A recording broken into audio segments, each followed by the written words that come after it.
Hey everyone, welcome back to Dev Parkour. I'm Brian Parks, and in this video I want to talk about the ORM that I'm going to use in the Glassminnow project. So I think I mentioned in previous videos that the ORM that I was using was something called PHP Active Record, and that was an active record implementation for PHP, basically in the style of what was created for Rails. It was a great library, served me well for many years, but over the last several, it's actually been basically an abandoned project. The original developers and maintainers apparently haven't been writing PHP in a long time, so that project is effectively dead. There has been an effort to fork it. So there's another, you can find a project on GitHub that's also called, I think it's also called PHP Active Record. It's basically just a fork of what was then the current state of the code. And those maintainers do still use PHP Active Record. They've been making an effort to incorporate some of the bug fixes that were created against the original project. They've also made an effort to update it just enough so that it continues to run on newer versions of PHP. I think the last tested version for PHP Active Record was 7.0, 7.1, somewhere in that time frame. Obviously, we're at 8.0 now, and this November we should be getting PHP 8.1. So that's a big gap. However, since I have the opportunity to do something in ORM land with this project, I decided to kind of take a step back and think about what I actually wanted to show on this channel. One of the main things that I really want to emphasize is application security and writing secure code. So instead of just using either the original project or the forked version, I've actually decided to continue my original fork of PHP Active Record. So I forked it. I called it Pales Active Record because I intended it to work more closely with Pales. There are a couple things that I'll highlight over the coming weeks. There was something that I added because I was coming from a C# entity framework background at the time, and I wanted the power of link, some of the functional paradigms that came with link. So I added some things there, but they are by no means performant. They were quick hacks that got me what I needed to do. So we'll be addressing those in the coming weeks. We'll also be focusing specifically on security.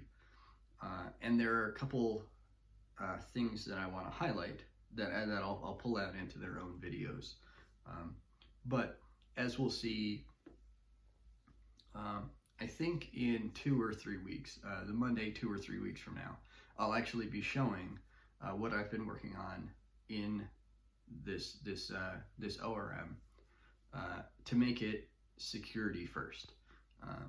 So rather than just creating a simple wrapper around SQL queries, I've actually put some thought into the design of the interface so that security was basically on by default. And in order to do unsafe things, you actually had to, well, at least for now, I'm not really permitting unsafe things, at least aside from what you can currently do with the library. So I'm really building on top of the existing interface and more so than replacing some of those things.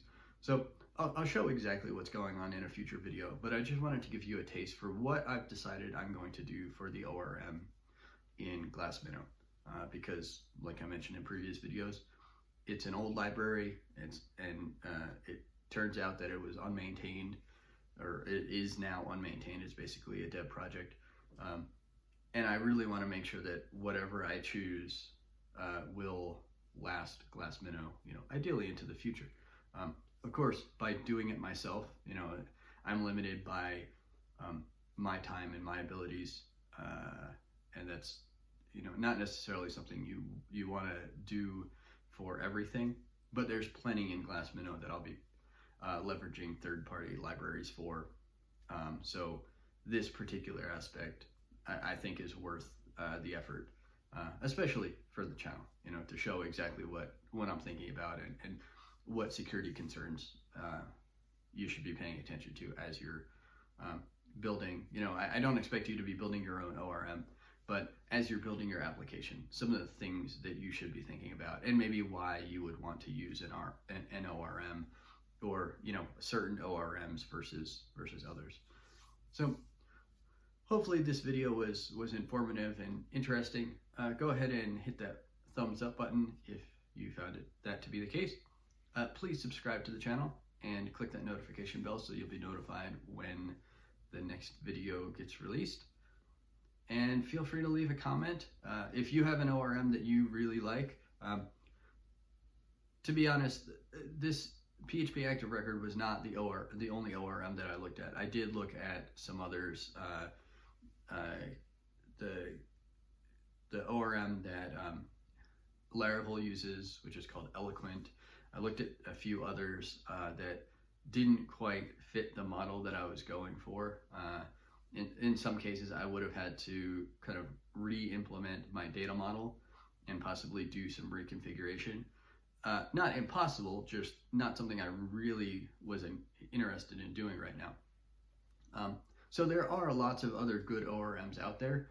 I'm just not going to use them for Glassminnow, and that's totally okay. But if you have a favorite ORM, go ahead and leave it in the comments below. I'd be happy to check it out and learn more about it. So with that, thanks for watching, and I will see you in the next one.